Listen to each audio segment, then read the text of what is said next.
हा जो एरिया आहे पूर्ण हा 14 नंबर आहे. पण आलो आहे CVO बंगलोच्या इथे. गाईज आता तुम्हाला खरा अंधार दिसत असेल आणि खरंच अंधार झालाय.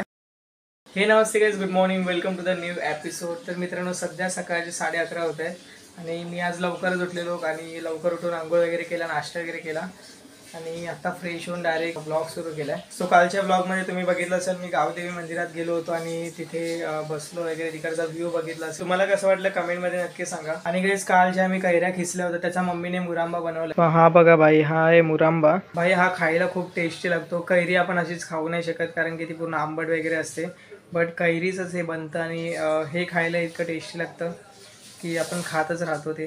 तर इकडे राणीसाठी जेवण गरम होत आहे. गाईस तुम्ही राणीला बघितलं नाही, सो मी आता तुम्हाला दाखवतो की ती कशी आहे. आणि आता खूप बरी झाली आहे ती.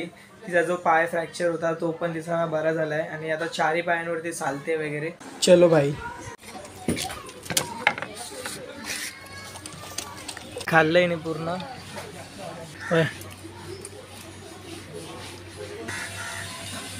बाय राणी, बाय. चलो भाई, राणीला जेवण देऊन आलोय आणि आता 1:30 वाजलेत. सो अजून मम्मी नाही आले. मम्मी आल्यावरती जेवण करतो आणि त्यानंतर बघूया, बुक्स वगैरे रीड करतो. आणि आज पण आपण जाऊया कुठेतरी संध्याकाळी बाहेर आरेमध्ये, कुठेतरी नवीन जागा वगैरे मी तुम्हाला दाखवतो जी मी पण नाही बघितली आहे. चलो भाई, मम्मी पण आली आहे. सो मम्मीने केळी आणलेत, चलो खाते. चलो भाई, मी झालो आहे रेडी आणि आता आपण जातो आहे आरे कॉलनीमध्ये. भाई आज खूप आपल्याला लांब जायचंय, म्हणजेच खूप जास्त चालायचंय. इथे राहतो भाई आरेचा CEO. इथे आतमध्ये बंगलो आहे त्यांचा. आणि हा भाई रोड. भाई अर्धा तास झालाय मी कंटिन्यू चालतोय. इकडे 2 तबेले आहेत भाई आणि खूप मोठे मोठे तबेले आहेत. आतमध्ये म्हैशी वगैरे आहेत. काहीची कार कुठली आहे मला कमेंटमध्ये सांगा. हे बघा भाई, तबेल्यातला गोबर. फुल नदी आहे भाई. भाई मी या नदीच्याच बाजूने चाललो आणि खूप घाण वास येतो इथे शेणाचा वगैरे. मला जायचं आहे त्या एंड पर्यंत, सो खूप अंतर आहे. चलो भाई, पोहोचलो आहे मी पॉईंट वरती. आता इथून मला नाही माहीत कुठला रस्ता कुठे जातो. इथे टोटल 4 रस्ते आहेत. सो मी राईटवाला रस्त्याकडे जातो आणि आपण ह्या रस्त्याने आता आलो आहे. सो अजून इथे 3 रस्ते उरतात. सो आपण ह्या रस्त्याने आता जातोय. सो चला भाई. हो भाई, इथे गायींसाठी चारा वगैरे लावलाय आणि हा व्ह्यू बघा भाई, झाड वगैरे. ओ भाई गाईज का व्ह्यू आहे. माहिती नाही तुम्हाला मेट्रो दिसते की नाही, बट तिथे रेल्वे लाईन आहे. मेट्रो नाही, ती रेल्वे लाईन आहे. सो हे बघा, वाव भाई. इथून सुद्धा 2 रस्ते, तर एक रस्ता इथे जातोय आणि एक सरळ जातोय. सर आता इथे जाऊन बघूया. ओ भाई, इथे तबेला वगैरे आहे. इथून पुढे रस्ता बंद होतोय. खूप बरं वाटलं इथे येऊन. इथे पब्लिसिटी जास्त आहे, म्हणजे जे वॉकिंग करायला, रनिंग करायला जे लोक येतात त्यांची संख्या इथे जास्त आहे. कारण की इथे व्ह्यू वगैरे जो आहे ना भाई, खरंच बघण्यालायक आहे. इथून पण काहीच 2 रस्ते आहेत, तर एक मातीचा रस्ता आहे आणि इथे एक सरळ जातोय. बट आपण इथे जाऊन येऊयात, त्यानंतर इथे बघूयात काय. गाईज मी खूप लांब आलो आहे आणि मला परत घरी सुद्धा जायचं आहे आणि मला 1 तास व्हायला आलाय. तुम्ही खूप पटापट वगैरे चालतो आणि तुम्हाला पटापट दाखवायचा प्रयत्न करतोय. इथे मोठ्या मोठ्या बिल्डिंग्स वगैरे आहेत. आय थिंक ही गोरेगाव साईडच आहे किंवा दुसरी कुठली साईड असेल.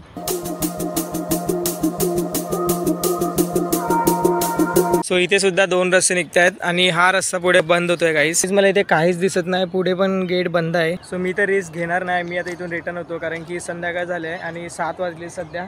मी निघालेलो 6 वाजता. सो हा एक रस्ता जातो आहे.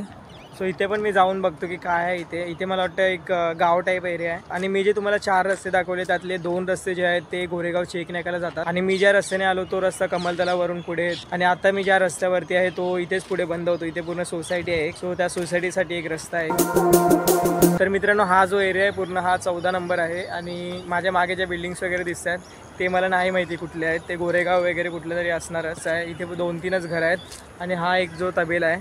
सो एवढंच आहे इथे आणि याच्या पुढे काहीच नाही आहे. सो आता मी इथून रिटर्न जातो आहे.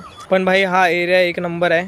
इथे पूर्ण ग्रीनरी दिसते आणि इथे तबेले वगैरे आहेत. सो अशा जागेवरती एक घर असणं ही खूप नशिबाची गोष्ट आहे. आणि गाईज इतक्या आतमध्ये घर असण्याचे डिसएडव्हान्टेजेस सुद्धा आहेत. कारण की ग्रोसरीज वगैरे जे आपलं घराचे सामान असतात छोटे मोठे ते आणायला खूप यांना लांबवर जावं लागतं. चलो भाई, अंधार व्हायला आला आहे आणि मी परत आता मागे फिरलो आहे. काही रोडवरती कोणीच नाही आहे शिवाय माझ्या, आणि अंधारही होत आलाय. तो आता मी रनिंग करणार आहे कारण की आपलं 50% पण अंतर कंप्लीट नाही झालं. चलो भाई.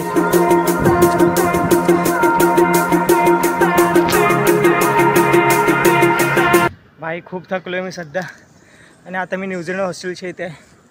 सो इथून अजून थोडं पुढे जायचं आहे. पण आलो आहे CVO बंगलोच्या इथे. गाईज आता तुम्हाला खरा अंधार दिसत असेल आणि खरंच अंधार झाला आहे. हे बघा, इथे आहे ग्राउंड जिथे मुलं क्रिकेट वगैरे खेळत होते. सो हे आहे न्यूझीलंड हॉस्टेल. गाईज न्यूझीलंड हॉस्टेलचं नाव तुम्ही ऐकलं असाल. सो मी सध्या तिथेच आहे आणि याच्या आतमध्ये काय शिकवतात किंवा काय केले जाते हे मला नाही माहिती अजून, किंवा मी आतही गेलो नाही. बट मी ट्राय करेल याच्या आतमध्ये जाण्याचा आणि याच्या आतमध्ये नक्की काय आहे हे बघूयात. तर मित्रांनो आता 7:30 वाजतात आणि मी घरातून 6 वाजता निघालो होतो.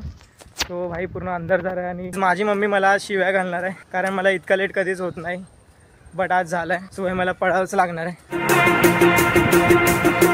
अजून आपल्याला 20 मिनटं लागणार आहेत घरी पोचायला. सो चलो भाई. सो आय होप गाईज आजचा ब्लॉग तुम्हाला आवडला असेल तर लाईक करा. चॅनलवर नवीन असेल तर सबस्क्राईब करा. भेटूयात लवकरच नेक्स्ट ब्लॉगमध्ये. Thank you so much for watching. Bye bye. Take care.